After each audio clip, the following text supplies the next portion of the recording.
Welcome back to another technical deep dive here in the debug zone. Today we're tackling a big question and breaking it down with insights from other users. Hopefully this clears up some misconceptions and helps you get the answer you need. So buckle up, stay a little curious, and let's jump right in.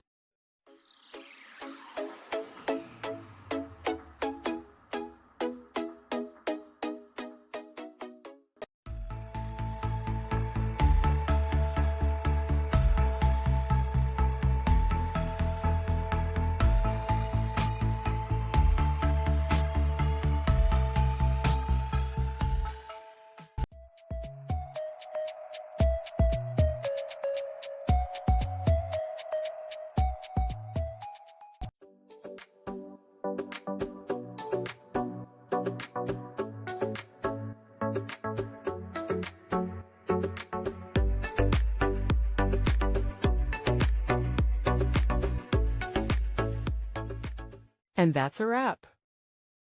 I hope you found the answer you were looking for. If you did, take a second to hit that subscribe button. It really helps out. And let me know in the comments which solution worked best for you. See you next time in the debug zone.